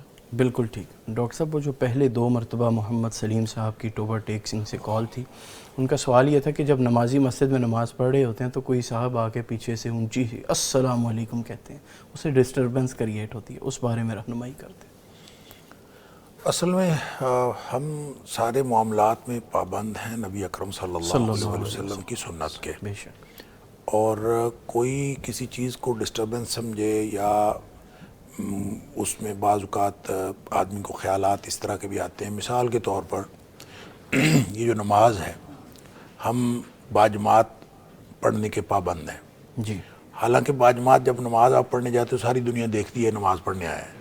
صحیح بات. تو اگر اس کی بجائے آدمی سوچے کہ میں اکیلا پڑھ لوں تو کسی کو پتہ نہ چلے میں نماز پڑھتا ہوں کہ نہیں پڑھتا، تو میں ریاکاری سے بچ جاؤں گا. تو مسجد میں جانا 5 وقت نماز پڑھنے کے لیے یہ ریاکاری نہیں ہے، یہ حکم ہے اللہ کا, اللہ کے رسول صلی اللہ علیہ وسلم کا, تو ہمیں وہ کرنا ہے. بھلے آپ کو خیال ریاکاری کا آ رہا ہو, پھر بھی آپ نے جا کے مسجد میں نماز پڑھنی ہے اور اللہ تعالیٰ سے ریاکاری سے بچنے کی دعا کرنی ہے. اسی طرح جو السلام علیکم ہے, یہ نبی پاک صلی اللہ علیہ وسلم سنت ہے. جب بھی آپ جہاں بھی جائیں آپ السلام علیکم کہیں. ایک تو عمومی حکم ہے افشوا السلام بینکم, سلام کو پھیلاؤ. اس کا مطلب یہ ہے کہ کوئی موقع ہاتھ سے جانے نہ دیں جہاں السلام علیکم کہا جا سکتا ہے تو آپ نہ کہیں, تو ہمیشہ کہنا ہے. تو صحابہ کرام جو ہیں اکٹھے جا رہے ہوتے تھے تو راستے میں درخت وغیرہ یا کوئی ستون آ جاتا, ایک ادھر سے گزرتا ایک ادھر سے, دوبارہ ملتے السلام علیکم, کیونکہ حکم ہے افشوا السلام بینکم. اور یہ اہم اتنا ہے کہ اس سے محبت پیدا ہوتی ہے, محبت ہوتی ہے تو ایمان آتا ہے, ایمان آتا ہے تو جنت میں داخلہ ملتا ہے. اس لیے السلام علیکم تو کہنا چاہیے. اور مسجد میں آنے والے کو لازماً السلام علیکم آتے وقت بھی کہنا چاہیے, جاتے وقت بھی کہنا چاہیے. اور جب وہ مسجد میں آیا ہے تو السلام علیکم تو وہ کہے گا, بھلے مسجد خالی ہو, بھلے گھر خالی ہو. آپ گھر میں داخل ہوئے ہیں, گھر خالی بھی ہو, آپ کو السلام علیکم کہنا ہے. بالکل صحیح. آپ اسی طرح کسی کمرے میں داخل ہوئے ہیں, آپ وہاں بھی السلام علیکم کہیں. تو آنا جانا السلام علیکم کہنے کی عادت ڈالنی چاہیے, بچوں کو بھی عادت ڈالنی چاہیے. تو حکم ہے مسجد میں جا کے آپ نے السلام علیکم کہنا ہے. رہ گئی بات کہ کوئی آگے سے جواب دیتا ہے کہ نہیں دیتا, وہ ظاہر ہے نہیں دیتے جواب, نماز پڑھ رہے ہیں. تو اگرچہ ایک نسائی شریف کی حدیث ہے کہ آپ جو نمازی ہے اس کو جو باہر سے آ کے کوئی شخص السلام علیکم کہے تو اپنی انگلی کے اشارے سے اس کو جواب دے دے گا. اچھا, گویا یہ جو کلام نہیں ہے, یہ آپ نے صرف اشارہ کیا اور اس کا جواب. اب یہ اشارہ بھی نبی پاک صلی اللہ علیہ وسلم نے بتایا, السلام علیکم کہنے کا طریقہ بھی نبی پاک صلی اللہ علیہ وسلم نے بتایا, تو ہم اسی کے پابند ہیں. اس میں کوئی ڈسٹربنس فیل کرے چاہے نہ کرے, اسی طرح کرنا پڑے گا جیسے نبی پاک صلی اللہ علیہ وسلم. بالکل ٹھیک. ناظرین, کیا ہی خوبصورت پروگرام ہے ماشاءاللہ. ڈاکٹر حماد لکھوی حفظہ اللہ, محترم مولانا محمد ہاشم یزمانی حفظہ اللہ ہمارے ساتھ ہیں, آپ کی رہنمائی کر رہے ہیں. وقت ہے ایک چھوٹی سی بریک کا, ملتے ہیں بریک کے بعد. مغفرت کا ہو گیا سامان پھر, رب کا آیا خاص ایک مہمان پھر. مغفرت کا ہو گیا سامان پھر, رب کا آیا خاص ایک مہمان پھر. مغفرت کا ہو گیا سامان پھر, رب کا آیا خاص ایک مہمان پھر. مغفرت کا ہو گیا سامان پھر, رب کا آیا خاص ایک مہمان پھر. ویلکم بیک ناظرین. پیغام قرآن سحر ٹرانسمیشن میں ہمیں جوائن کیا ہے معروف عوامی خطیب حضرت مولانا قاری محمد الیاس مدنی حفظہ اللہ نے. آپ ناظم تبلیغ ہیں AYF پاکستان کے, انہیں خوش آمدید کہتے ہیں. السلام علیکم قاری صاحب. وعلیکم السلام ورحمۃ اللہ. کیسے مزاج ہے؟ ماشاءاللہ, اللہ آپ کو سلامت رکھے. قاری صاحب تشریف لائے ہیں کسی خوبصورت کلام سے, ہماری سماعتوں کو ذرا جو ہے نا وہ گرمائیں. مدینہ طیبہ میں میرا گھر ہو, میری آنکھوں پہ ان کی راہ گزر ہو. مدینہ طیبہ میں میرا گھر ہو, میری آنکھوں پہ ان کی راہ گزر ہو. زباں پر میری نعت مصطفیٰ ہو, زباں پر میری نعت مصطفیٰ ہو. ہمیشہ ان کی مسجد پر نظر ہو, میری آنکھوں پہ ان کی راہ گزر ہو. انہیں کیا خوف ہو دونوں جہاں میں, انہیں کیا خوف ہو دونوں جہاں میں. محمد جیسا جن کا راہبر ہو، میری آنکھوں پہ ان کی راہ گزر ہو، میری آنکھوں پہ ان کی راہ گزر ہو۔ زمین و آسمان پر جس کے چرچے، زمین و آسمان پر جس کے چرچے، دو ٹکڑے جن کی خواہش پر کمر ہو، میری آنکھوں پہ ان کی راہ گزر ہو۔ کرے سیراب لشکر کو پیالہ، کرے سیراب لشکر کو پیالہ، اشارے سے چلا آیا شجر ہو، میری آنکھوں پہ ان کی راہ گزر ہو، میری آنکھوں پہ ان کی راہ گزر ہو، میری آنکھوں پہ ان کی راہ گزر ہو۔ مدینہ طیبہ میں میرا گھر ہو، میری آنکھوں پہ ان کی راہ گزر ہو۔ بہت خوب، بہت خوب، جزاک اللہ خیر۔ مختلف احباب ہیں، محمد عثمان، حافظ طلحہ، سب کو سلام کہہ رہے ہیں اور پیغام کے لیے دعائیں کر رہے ہیں۔ ڈاکٹر صاحب آپ کے لیے ایک عائزہ عمران صاحبہ ہیں، انہوں نے میسیج کیا، السلام علیکم، کیسے ہیں آپ؟ ڈاکٹر حماد لکھوی صاحب مجھے اپنے والد کی طرح لگتے ہیں۔ ماشاءاللہ جی، ڈاکٹر صاحب ہم سب کے روحانی والد ہیں۔ وہ کہتی ہیں کہ بھائی کی ڈیتھ ہو گئی تھی سعودیہ میں جل کے، 2 ماہ جلنے کے بعد وہ زندہ رہے اور پھر ڈیتھ ہو گئی، کیا وہ شہید کی صفت میں آتے ہیں اور مجھے خواب میں کیوں نہیں آتے؟ یہ انہوں نے ایک سوال کیا۔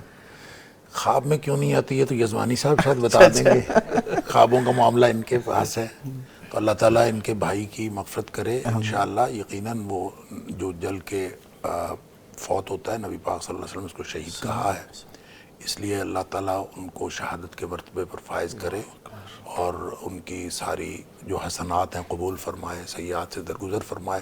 آمین۔ انشاءاللہ امید یہی کی جا سکتی ہے کہ وہ یقیناً شہید ہوں گے انشاءاللہ۔ یزمانی صاحب بتا دیں کہ ان کو خواب کیوں نہیں آتے؟ خواب میں اس لیے نظر نہیں آتے، پہلی بات تو وہ اور جہان میں ہیں، یہ اور جہان میں ہیں، اور شاید وہ اتنے بلند مقام پہ ہیں کہ اب دنیا والا مقام ان کے لیے بہت پیچھے والی بات ہے، تو دنیا والوں کو اس لیے وہ نظر نہیں آتے۔ صحیح ہے۔ اور دوسری جو اس میں ایک حکمت نظر آتی ہے، جو محسوس میں کرتا ہوں اس طرح کے سوالات میں، کہ جب جانے والے چلے جاتے ہیں نا، تو وقت گزرنے کے ساتھ ساتھ ان کی شکل اور یہ چیزیں آہستہ آہستہ ذہنوں سے محو ہونے لگتی ہیں، اور جب وہ محو ہونے لگتی ہیں تو آہستہ آہستہ وہ غم بھی کم ہونے لگتا ہے۔ یعنی یاد تو آتی ہے کبھی، چاہے اب والد گرامی کا اس دن میں سن رہا تھا، محترم ڈاکٹر صاحب تذکرہ کر رہے تھے، 98 میں فوت ہوئے، تو ان کے بعد آج تک 2 دفعہ خواب میں غالباً آئے، انہوں نے فرمایا تھا۔ جی۔ تو اب اس کا یہ مطلب نہیں ہے کوئی ناراضگی ہے، کوئی اس طرح کا معاملہ، جہاں کوئی محبت زیادہ ہوتی ہے نا، شاید اس کی ایک حکمت یہ بھی ہوتی ہے کہ جو غم ایک وقت کے لیے بھول گیا ہے انسان، جب بار بار وہ خواب کے اندر تازہ ہوتی رہے گی وہ شکل، تو غم بھی تازہ ہوتا رہے گا۔ تو ایک حکمت یہ بھی ہو سکتی ہے کہ اللہ تعالیٰ نے جو غم بھلا دیا ہے وہ بھولا ہی رہے، باقی دعا کرتا رہے انسانوں سے۔ بالکل ٹھیک۔ قاری صاحب آپ نے کانوں کو ایسا گرمایا ہے، پھر ایک کلام اور سنا دیں تاکہ ہم بریک لے سکیں۔ جدو جنت وچ گھر ہو سی، جدو جنت وچ گھر ہو سی، کڈا سونا منظر ہو سی، جدو سامنے سرور ہو سی، دیدار کر ساں لکھ وار کر ساں، دیدار کر ساں ਲੱਖ ਵਾਰ ਕਰਸਾਂ। ਦੁੱਖ ਦਰਦ ਕਦੀ ਨਾ ਹੋਸੀ, ਸਦਾ ਹੋਸੀ ਚੈਨ ਕਰਾਰੇ। ਉੱਥੇ ਸਭ ਤੋਂ ਵੱਡੀ ਨੇਮਤ ਮੇਰੇ ਅੱਲਾ ਦਾ ਦੀਦਾਰੇ, ਮੇਰੇ ਮੌਲਾ ਦਾ ਦੀਦਾਰੇ। ਸੋਨੇ ਚਾਂਦੀ ਦੇ ਹੋਣੇ ਮਹਾਲੇ, ਨਾਲੇ ਰੇਸ਼ਮ ਤੇ ਮਖਮਲੇ। ਸੋਨੇ ਚਾਂਦੀ ਦੇ ਹੋਣੇ ਮਹਾਲੇ, ਨਾਲੇ ਰੇਸ਼ਮ ਤੇ ਮਖਮਲੇ। ਦੀਦਾਰ ਕਰਸਾਂ ਲੱਖ ਵਾਰ ਕਰਸਾਂ, ਦੀਦਾਰ ਕਰਸਾਂ ਲੱਖ ਵਾਰ ਕਰਸਾਂ। ਤੇਰੀ ਖਿਦਮਤ ਲਈ ਜੰਨਤ ਵਿੱਚ ਹੂਰਾਂ ਗਿਲਮਾਨ ਵੀ ਹੋਸਣ। ਤੂੰ ਜੋ ਜੋ ਮੰਗਦਾ ਜਾਸੇ, ਸਭ ਤੇਰੀਆਂ ਪੂਰੀਆਂ ਹੋਸਣ, ਸਭ ਤੇਰੀਆਂ ਪੂਰੀਆਂ ਹੋਸਣ। ਤਖਤਾਂ ਤੇ ਟੇਕਾਂ ਲਾ ਕੇ, ਤਹੂਰਾ ਦੇ ਜਾਮ ਬਣਾ ਕੇ। ਤਖਤਾਂ ਤੇ ਟੇਕਾਂ ਲਾ ਕੇ, ਤਹੂਰਾ ਦੇ ਜਾਮ ਬਣਾ ਕੇ। ਕਦੀ ਵਿੱਚ ਗਲਾਸਾਂ ਪਾ ਕੇ, ਦੀਦਾਰ ਕਰਸਾਂ ਲੱਖ ਵਾਰ ਕਰਸਾਂ। ਦੀਦਾਰ ਕਰਸਾਂ ਲੱਖ ਵਾਰ ਕਰਸਾਂ। ਹੀਰੇ ਲਾਲ ਮੋਤੀ ਯਾਕੂਤਾਂ ਦੇ ਜ਼ੇਵਰ ਰੱਬ ਪਵਾਵੇ। ہے دعا گناہگار ظہیر دی، ساری امت جنت جاوے۔ ہے دعا گناہگار الیاس دی، ساری امت جنت جاوے۔ اتھے وانگ نواباں ٹرنا، اتھے وانگ نواباں ٹرنا، اتھے جینا کدی نہ مرنا۔ دیدار کرساں لکھ وار کرساں، دیدار کرساں لکھ وار کرساں۔ سبحان اللہ۔ ایک چھوٹی سی بریک ہے، ملتے ہیں اس کے بعد۔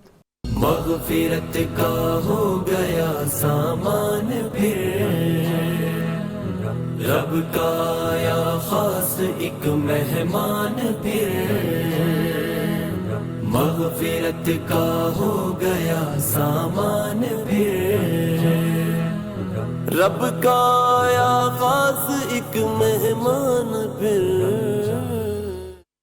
مغفرت کا ہو گیا سامان پھر، رب کا یا خاص ایک مہمان پھر۔ مغفرت کا ہو گیا سامان پھر، رب کا یا خاص ایک مہمان پھر۔ Welcome back. پیغام قرآن سے ہے، ٹرانسمیشن جاری ہے۔ ڈاکٹر صاحب، وراثت اور خاندانی حقوق کی منصفانہ ادائیگی کرنے والے ہاتھوں کے لیے شریعت میں کیا بشارتیں ہیں؟ ہاتھ کی بات کریں یا پورے رویے کی بات کریں، اب یہ سارے ظاہر ہے وہ رویے ہیں کہ جب کوئی شخص انہی چیزوں کو، جیسے میں نے شروع میں عرض کیا تھا، اپنے پورے جسم کو، اپنی اللہ کی دی ہوئی فیکلٹیز کو استعمال کرتا ہے، صلاحیتوں کو استعمال کرتا ہے، پازیٹیو وے میں استعمال کرے گا تو وہ مبارک ہو جائے گا، نیگیٹو وے میں استعمال کرے گا وہ منحوس ہو جائے گا۔ جی، جیسا کہ نبی کریم صلی اللہ علیہ وسلم نے فرمایا کہ جو سود کھانے والا ہے اس پر بھی اللہ نے لعنت کی ہے، سود کھلانے والے پر بھی اللہ نے لعنت کی ہے، سود لکھنے والے پر بھی لعنت کی ہے، سود کے اوپر گواہ بننے والوں کے اوپر بھی لعنت کی ہے۔ تو اس کا مطلب ہے وہ جو لکھنے والے ہاتھ ہیں جو سود لکھتے ہیں وہ تو ملعون ہاتھ ہو گئے، حالانکہ ہاتھ تو اللہ کے بنائے ہوئے ہیں، لیکن وہ لعنت والے ہو گئے اپنے صرف ایک خاص عمل کی وجہ سے۔ اسی طرح نبی کریم صلی اللہ علیہ وسلم نے جو شراب اٹھانے والا ہے اس کے اوپر بھی لعنت کی ہے، وہ شراب کی وجہ سے فرمایا شراب کی وجہ سے لعنت ہوتی ہے، اللہ تعالیٰ معاف کرے 10 آیت میں۔ تو کہنے کی بات یہ ہے کہ اس میں جو شراب کشید کر رہا ہے بنانے والا اس کے اوپر بھی لعنت ہے، اور اسی طرح سے جو شخص اس کو اٹھا کے لے کے جاتا ہے، جو اس کی خرید و فروخت کرتا ہے، جو خریدتا ہے، کوئی بیچتا ہے، یعنی ساری چیزیں اس میں آئیں۔ تو کہنے کی بات یہ ہے کہ جب آپ وراثت کی بات کرتے ہیں، میراث کی بات کرتے ہیں، تو یہ اللہ کی حدود ہیں۔ وراثت لوگوں کا، انسانوں کا تقسیم کیا ہوا حق نہیں ہے، یہ اللہ کا تقسیم کیا ہوا ہے۔ یہ نبی کریم صلی اللہ علیہ وسلم نے بھی تقسیم نہیں فرمایا بلکہ اللہ نے قرآن میں تقسیم فرمایا. اور اللہ تعالیٰ قرآن میں فرماتا ہے کون کتنا حقدار ہے اور کتنا قریبی ہے یہ اللہ زیادہ بہتر جانتا، تم نہیں جانتے. اللہ. اور پھر اس کو پوری مقرر کر کے فرمایا تلک حدود اللہ، یہ اللہ کی حد ہے. اور اگر اللہ کی حدود کوئی شخص کراس کرتا ہے تو فرمایا کہ پھر وہ اس کے لیے دائمی جہنم ہے. لہٰذا وہ ہاتھ جو بہنوں کو میراث نہیں دیتے، جو لوگوں کو روک لیتے ہیں، وہ گویا اپنا مستقبل اپنی آخرت کھوٹی کر رہا ہے. اور جو دینے والا ہاتھ ہے وَلِلَّهِ مِيرَاثُ السَّمَاوَاتِ وَالْأَرْضِ، تو زمین و آسمان کی اصل میراث تو اللہ کی ہے. تو جب کوئی شخص دیتا ہے تو اصل میں اللہ کے دیے ہوئے مال میں سے اس نے دینا ہے، اپنی عاقبت صحیح کر رہا ہوتا ہے. اللہ اکبر. محترم یزمانی صاحب، ایک خواب کسی بھائی نے، عمر راجپوت صاحب نے پوچھا ہے کہ ایک بچی کو خواب آیا کہ اس کے سامنے نبی کریم صلی اللہ علیہ وآلہ وسلم کھڑے ہیں، ان کی کمر یعنی بچی کی طرف ہے اور اللہ کے نبی علیہ الصلوۃ والسلام سے بہت زیادہ روشنی نکل رہی ہے، اور جہاں میں کھڑی ہوں وہاں بہت زیادہ اندھیرا ہے. نبی علیہ الصلوۃ والسلام نے مجھے جب بلایا تو میں ان کی طرف جانے لگی تو میری آنکھ کھل گئی. اس کی کیا تعبیر؟ اس خواب میں بظاہر تو یہی لگتا ہے کہ نیکی کے، روشنی کے، ہدایت کے راستے موجود ہیں، لیکن ابھی وہاں تک پہنچنے میں سستی ہے. سبحان اللہ. تو محنت کرے، راستے موجود ہیں، انشاءاللہ ہدایت ملے گی، لیکن فی الوقت جو ہے نا یہ سست روی کا شکار ہے. سنت سے دور ہیں، سنت کے قریب جائیں، سبحان اللہ. سنتوں پہ عمل کریں. ماشاءاللہ ماشاءاللہ. یزمانی صاحب، ایک ماہر معبر ہونے کی حیثیت سے بتائیے گا کہ خواب میں ہاتھوں کا مضبوط، روشن یا نیکی کے کاموں میں مصروف نظر آنا کن روحانی بشارتوں کی علامت ہوتا ہے؟ یہ وہ ساری بشارتیں جو ہم شروع سے محترم ڈاکٹر صاحب سے سنتے آ رہے ہیں ماشاءاللہ اس پروگرام میں، ہاتھوں کے اعمال، ہاتھوں کے فوائد، یہ سبھی بشارتیں اس بندے کو جو خواب کے اندر اپنے ہاتھوں کو توانا دیکھتا ہے، اپنے ہاتھوں کو نیکی میں مصروف دیکھتا ہے جی، اور اپنے ہاتھوں کو مضبوط دیکھتا ہے، تو ہاتھوں کے ذریعے سے رزق کماتا ہے انسان. تو خوبصورت بھی ہوں ہاتھ، مضبوط بھی ہوں، تو یہ خواب اشارہ ہوتا ہے کہ انسان کے رزق کے اندر کشادگی اور وسعت بھی آئے گی اور وہ حلال رزق ہوگا انشاءاللہ. اور بسا اوقات یہ ہاتھ جو ہوتے ہیں، ہاتھ اور بازو، وہ انسان کے رشتہ داروں کی طرف بھی اشارہ ہوتا ہے. اس کے اولاد ہے، اس کے بھائی ہیں، جیسے ہم کہتے ہیں دست و بازو بننا ہے ایک دوسرے کا. تو یہ ہاتھ انسان کے جب مضبوط ہوں خواب کے اندر، تو اس کا مطلب اس کو کسی طرف سے ہیلپ اور مدد ملنے کی طرف بھی اشارہ ہے. اور خاص طور پہ دایاں ہاتھ اگر خوبصورت ہو تو یہ اس کے نیک اعمال کی طرف بھی اشارہ ہے، اور اولاد اور بھائیوں کی طرف سے اچھی خبریں آنے کی طرف بھی اشارہ ہے. ٹھیک ہے. محترم ڈاکٹر صاحب، آپ نے ابھی بات کی، جس طرح میں نے آپ سے ہاتھوں کے حوالے سے پوچھا، آپ نے فرمایا پورا رویہ، بالکل اسی طرح بات ہے. آج ہم اپنے ہاتھوں کی تربیت، یا یوں کہہ لیجئے کہ اپنے پورے رویے کی تربیت کیسے کریں کہ یہ روز محشر ہمارے خلاف نہیں بلکہ ہمارے حق میں گواہی دے؟ دیکھیں، پورا جسم جو ہے اس نے گواہی تو دینی ہے. صحیح بات. اس دھرتی نے بھی گواہی دینی ہے جس دھرتی پر ہم رہ رہے ہیں. اور یوم الدین تحدث اخبارہا، اور اللہ کریم نے فرمایا کہ اس نے زمین نے بھی اپنی ساری خبریں بتا دینی ہے کہ میرے اوپر کیا کچھ ہو رہا. لہذا یہ جو ہاتھ ہیں خاص طور پہ، اس کے بارے میں تو قرآن نے کہا الیوم نختم علی افواہہم وتکلمنا ایدیہم، ہاتھ بولیں گے، اور وتشہد ارجلہم، اور اس کے جو پاؤں ہیں وہ بھی گواہی دیں گے. تو گویا ہاتھ اور پاؤں سے جو کچھ ہو رہا ہے، یہ انگلیاں، انگلیوں کے پور پور، یہ سب کچھ یہ ہمارے خلاف گواہی دینے والا ہے اگر ہم نے ان کو غلط استعمال کیا. لہذا وہ جہاں اللہ کریم نے یہ فرمایا نا کہ جب یہ گواہی دیں گے تو وہاں مجرم یہ کہے گا کہ تمہیں کس نے بولنا سکھایا، تم کیوں بول رہے ہو، کیوں گواہی لما شہید تم علینا، ہمارے پر تم کیوں گواہی دے رہے ہو. تو وہ کہیں گے ہمیں اسی نے بولنا سکھایا جس نے ہر چیز کو بولنا سکھایا. اچھا، وہاں اللہ کریم نے ایک بات فرمائی ہے کہ دنیا میں جب تم گناہ کرتے تھے تم ان گواہوں سے بچتے کیوں نہیں تھے، ان گواہوں سے چھپتے کیوں نہیں تھے. گویا گناہ کرنے کی گنجائش تب ہے جب انسان اپنے ہاتھوں سے اور اپنے پاؤں سے چھپ جائے. اور اگر ہاتھوں اور پاؤں سے انسان چھپ نہیں سکتا تو گویا انسان کے پاس گناہ کرنے کی گنجائش ہی نہیں ہے. تو وہ ہاتھ جو انسان کے لیے گواہی دیں وہ مبارک ہاتھ ہیں، اور جو انسان کے خلاف گواہی دیں گے وہی اصل میں انسان کو پکڑوانے کا باعث بنیں گے. گویا انسان کا جسم بھی گواہ ہے، دھرتی بھی گواہ ہے، ارد گرد. اور پھر اللہ تعالیٰ نے جو فرمایا کہ یا معشر الجن والانس ان استطعتم ان تنفذوا من اقطار السماوات والارض فانفذوا، جس نے کسی نے اگر حساب نہیں دینا تو زمین و آسمان کے دائرے سے باہر نکل جائے. تو اگر کوئی شخص اس امتحان سے، جس امتحان میں ہم موجود ہیں، جب رہنا اسی دھرتی پہ ہے، آسمان کے دائرے سے ہم باہر نہیں جا سکتے، انہی ہاتھوں کو ہم نے استعمال کرنا ہے، تو پھر استعمال اس طریقے سے کرنا چاہیے کہ یہ ہمارے حق میں گواہی دینے والے بنے، ہمارے خلاف گواہی دینے والے نہ ہوں۔ ڈاکٹر صاحب بہت شکریہ آپ کی رہنمائی کے لیے۔ محترم یزمانی صاحب، بہن ہے مہوش غفور، السلام علیکم، میرا سوال یہ ہے کہ کئی سال ہو گئے ہیں مجھے خواب بالکل نہیں آتے، اور ایک دوسرا سوال ہے، سوری یہ ایک دوسرا کمنٹ ہے۔ اچھی بات ہے خواب میں۔ السلام علیکم سر، میرا خواب یہ ہے کہ مجھے خواب میں حاملہ گائے دکھائی دیتی ہے، تعبیر بتا دیں۔ باقی انہوں نے دعا کی ہے پروگرام کے لیے۔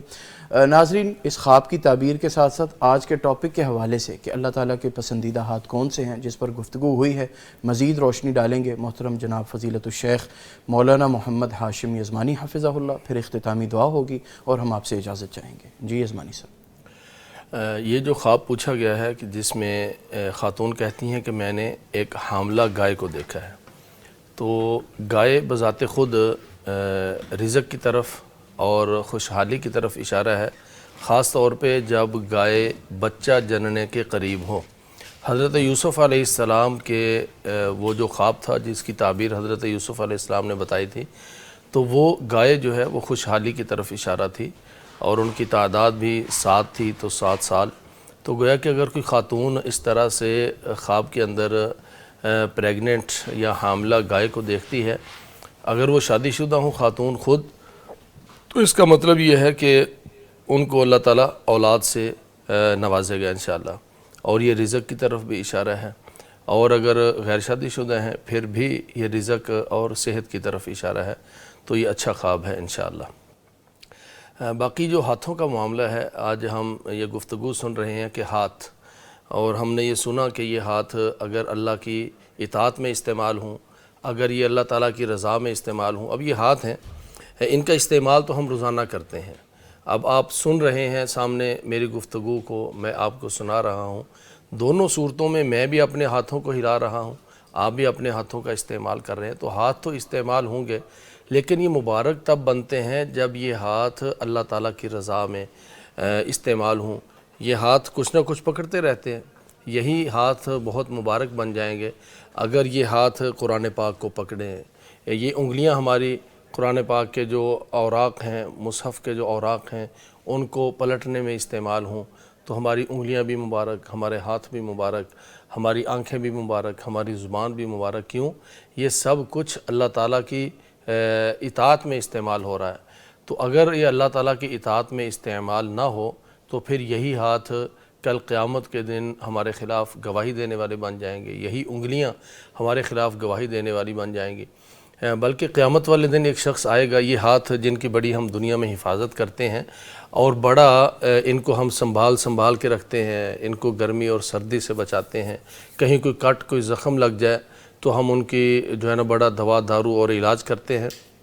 قیامت کا ایک منظر اللہ تعالیٰ نے پیش کیا ہے اس میں 19ویں سپارے میں، یوم یعض الظالم علی یدیہ یقول یا لیتنی اتخذت مع الرسول سبیلا، کہ ایک تو ہے وہ مبارک ہاتھ جو اللہ کی اطاعت میں استعمال ہوتے ہیں، جو قرآن پاک پکڑنے میں، حدیث پکڑنے میں، اللہ کے رستے میں صدقہ خیرات کرنے میں، غریبوں کی مدد کرنے میں استعمال ہوتے ہیں، تو وہ ہاتھ تو کل قیامت والے دن نجات پا جائیں گے۔ لیکن کچھ ہاتھ ایسے ہیں جو غلط استعمال ہوتے رہے، جو نبی کریم صلی اللہ علیہ وسلم کی فرما برداری کی بجائے اللہ اور اس کے رسول کی نافرمانی میں استعمال ہوتے رہے، تو ان ہاتھوں کو انسان یوم یعض الظالم علی یدیہ، ان ہاتھوں کو کاٹتا ہوا آئے گا، اپنے ان دانتوں سے ان ہاتھوں کو نوچتا ہوا آئے گا۔ یعنی ہاتھوں کو جب انسان نوچے اپنے دانتوں کے نیچے تو اس کا مطلب کٹ لگا رہا ہے، خود ہی جو ہے نا ان کو کاٹ رہا ہے، اور زبان سے کیا کہے گا، یا لیتنی لم اتخذ فلانا خلیلا، اے کاش میں نے دنیا میں فلاں کو اپنا دوست نہ بنایا ہوتا، اے کاش میں نے دنیا میں اپنا رستہ محمد الرسول اللہ صلی اللہ علیہ وسلم سے الگ نہ کیا ہوتا۔ تو گویا کہ وہ اپنے ہاتھوں کو کاٹے گا۔ تو یہ ہاتھ مبارک نہیں ہیں جو دنیا میں غلط استعمال ہوتے ہیں۔ رات کی تاریکی ہے، خلوت ہے، رات کا اندھیرا ہے، تو ہمارے ہاتھ اگر غلط استعمال ہوں گے تو مبارک نہیں۔ مبارک ہاتھ وہ ہیں اور اللہ تعالیٰ کے پسندیدہ ہاتھ وہ ہیں۔ آپ صلی اللہ علیہ وسلم نے وہ امہات المؤمنین سے فرمایا تھا کہ مجھے سب سے پہلے مجھ سے وہ ملے گی جس کے ہاتھ لمبے ہوں. تو امہات المؤمنین دیکھنے لگی کہ ہاتھ لمبے کس کے ہیں. تو وہ ہاتھ لمبے سے مراد یہ تھی کہ ان میں سے صدقہ خیرات کرنے والی سب سے زیادہ کون تھی، ان میں کون تھی جو اللہ کے راستے میں صدقہ خیرات زیادہ کرنے والی. تو گویا کہ جو اللہ کے راستے میں صدقہ کرتا ہے اپنے ہاتھ سے دیتا ہے، اور یہ ہاتھ جب اللہ کے راستے میں دیتا ہے کتنا مبارک بن جاتا ہے. رسول اکرم صلی اللہ علیہ وسلم نے فرمایا کہ قیامت والے دن اللہ تعالیٰ 7 لوگوں کو اپنے عرش کا سایہ نصیب فرمائیں گے، اور قیامت والے دن ہمیں معلوم ہے کہ کوئی سایہ نہیں ہوگا. اور یہ جو سورج جس کی مسافت ہم سے اتنی زیادہ ہے کہ ہم نہیں سوچ سکتے، اس کی پیمائش، اس کی کوئی میئرمنٹ ہو ہی نہیں سکتی. اس کو ناپنے والے ناپتے تھک جائیں گے، لیکن یہ سورج کا اور ہمارا جو فاصلہ ہے یہ معلوم نہیں ہو سکتا. تو قیامت والے دن یہ سورج بالکل ہمارے 1 میل کے قریب آ جائے گا. صحابی بیان کرتے ہیں وہ 1 میل سفر والا ہے جو کہ ہمارے ہاں تقریباً 1.25 کلومیٹر بنتا ہے، یا پھر وہ میل وہ سرمچو ہے جو کہ سرمے دانی میں ڈالا جاتا ہے اور پھر ہم اس کے ذریعے سے آنکھوں کو سرما لگاتے ہیں. صحابی کہتا ہے کہ یہ سورج 1 میل آپ کے سر کے، ہمارے سر کے قریب ہوگا، اور زمین تو اللہ تعالیٰ فرماتا ہے یوم تبدل الارض غیر الارض، یہ زمین بدل دی جائے گی. تو سورج 1 میل کے قریب ہے. تو وہاں پر ہم نے قیامت والے دن سب نے ننگے پاؤں ہونا ہے. ہمارے پاؤں کے اندر جوتا کوئی نہیں ہوگا، اوپر کوئی سائبان اور چھتری کوئی نہیں ہوگی. اب وہاں اللہ تعالیٰ کچھ لوگوں کو فرمائیں گے کہ آؤ میرے سائے کے نیچے کھڑے ہو جاؤ، میرے عرش کے سائے کے نیچے کھڑے ہو جاؤ. تو ان میں ایک شخص وہ بھی ہوگا، رسول اکرم صلی اللہ علیہ وسلم نے فرمایا کہ اس کے، اب انسان کے 2 ہی ہاتھ ہیں، فرمایا اس کا دایاں ہاتھ خرچ کرتا ہے تو بائیں کو پتہ بھی نہیں چلتا کہ اس کے دائیں ہاتھ نے کیا خرچ کیا. اب یہ ہاتھ اتنا مبارک بن گیا کہ جس کے دائیں طرف سے خرچ ہوا اور بائیں کو پتہ بھی نہیں چلا. کوئی شہرت نہیں ہے، کوئی نمود و نمائش نہیں ہے، کسی کو دینے کے بعد کوئی تانے نہیں، کوئی احسان جتلانا نہیں، کوئی سوشل میڈیا پہ تصویریں نہیں ہیں. بس چپکے سے اللہ تعالیٰ نے جو دیا تھا جیب سے نکالا، اور یہ غریب کے، فقیر کے، مسکین کے، ضرورت مند کے اس کے ہاتھ میں تھما دیا، اور بائیں ہاتھ کو پتہ بھی نہیں چلا کہ دائیں نے کیا خرچ کیا ہے. تو یہ اتنا مبارک ہاتھ بن جاتا ہے کہ اس پورے انسان کو، اب کام تو ہاتھ نے کیا ہے، صدقہ تو ہاتھ نے کیا ہے، آنکھوں نے نہیں کیا، سر نے نہیں کیا، زبان نے نہیں کیا، پاؤں نے نہیں کیا، لیکن یہ ہاتھ اتنا مبارک بن جائے گا کہ وہ پورے کے پورے انسان کو، جو سر سے لے کر پاؤں تک، اس کی زبان، آنکھیں، ناک، کان، اور اس کے پاؤں، اس کا پیٹ، سب کچھ اس میں شامل ہے. تو یہ ہاتھ، مبارک ہاتھ، اس بندے کو اللہ کے عرش کے سائے کے نیچے لے کر چلا جائے گا. تو یہ بڑا ہی مبارک ہاتھ ہے. تو ہمیں اپنے ہاتھوں کو مبارک بنانا ہے، ہمیں اپنے ہاتھوں کو اللہ تعالیٰ کے ہاں وقت والا اور قدر و قیمت والا بنانا ہے. تو یقیناً اگر انسان کے ہاتھوں کی قدر و قیمت ہوگی تو اس انسان کی بھی قدر و قیمت ہے، اور اگر انسان کی آنکھوں کی قدر و قیمت ہوگی تو انسان کی قدر و قیمت ہے. تو یہ ہاتھ، اگر اب دنیا میں سب سے وقت والی اور قدر و قیمت والی جو کتاب ہے وہ کیا ہے؟ وہ قرآن پاک ہے. اگر ہمارے ہاتھ سال ہا سال، مہینے یا کئی ہفتے وہ قرآن پاک کو پکڑنے سے ہی محروم رہیں، اللہ نے یہ ہاتھ بڑے خوبصورت ہاتھ دیے ہیں، قرآن پاک پکڑنے سے اگر یہ محروم ہیں تو پھر یہ ہاتھ مبارک تو نہیں ہو سکتے. مبارک ہاتھ صبح اٹھتا ہے اور اپنے ہاتھ کو دھوتا ہے. تو جب یہ ہاتھ دھلتے ہیں وضو کے دوران، اب فجر کی نماز ہم پڑھیں گے، اور امید یہی ہے کہ ناظرین میں سے اکثر اس وقت باوضو ہی ہوں گے، کیونکہ طاق رات گزری ہے تو ہم عبادت میں ہم نے انشاءاللہ یہ وقت گزارا ہوگا، اور سحری کے لیے بھی ہم باوضو ہو چکے ہوں گے. تو یہ ہاتھ جب وضو کے اندر دھلتے ہیں تو اتنے مبارک بن جاتے ہیں کہ آپ صلی اللہ علیہ وسلم نے فرمایا کہ جب وضو کرتے ہوئے انسان ان ہاتھوں کو دھوتا ہے نا، تو اس کے ہاتھوں کے بازوؤں کے جو گناہ ہیں وہ اس کے ناخنوں کے نیچے سے نکل جاتے ہیں، اور جب ہاتھوں سے آخری قطرہ گرتا ہے تو ان ہاتھوں کا آخری گناہ جو ہے وہ بھی گر جاتا ہے. تو جب ہاتھوں کے گناہ وضو کے ذریعے سے گر جائیں گے تو یہ ہاتھ مبارک بن جائیں گے۔ تو گویا کہ جو وضو ہے وہ بھی ان ہاتھوں کو مبارک بنانے کا ذریعہ ہے، صدقہ ان ہاتھوں کو مبارک بنانے کا ذریعہ ہے۔ آپ کسی کی مدد کرتے ہیں، آپ سے کوئی رستہ پوچھتا ہے یا کوئی نابینا، کوئی کمزور، کوئی ضعیف، وہ رستے پہ گزر رہا ہے، آپ اس کا ہاتھ پکڑتے ہیں اور اس کو رستے پہ ڈال دیتے ہیں، اس کی جو مطلوبہ جگہ ہے اس پہ چھوڑ آتے ہیں۔ وہ آپ کا ہاتھ پکڑتا ہے اور آپ اس کے ساتھ چل پڑتے ہیں۔ تو آپ صلی اللہ علیہ وسلم نے فرمایا کہ وہ شخص جو کہ کسی ضرورت مند کے ساتھ جاتا ہے اور جا کر اس کا کام کر دیتا ہے، وہ مسجد نبوی میں ایک مہینہ اعتکاف بیٹھنے سے زیادہ افضل ہے۔ مسجد نبوی میں میرا بھی دل کرتا ہے، ناظرین کا بھی دل کرتا ہے کہ ہم مسجد نبوی میں پہنچیں، لیکن وہاں پر ایک مہینہ جو ہے اعتکاف کرنے سے بھی افضل ہے۔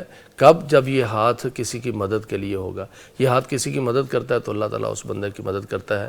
آئیں ہم ان ہاتھوں کو پروردگار کے سامنے اٹھائیں اور اللہ تعالیٰ سے ان ہاتھوں میں رحمت ڈلوا لیں، رحمت کو سمیٹ لیں۔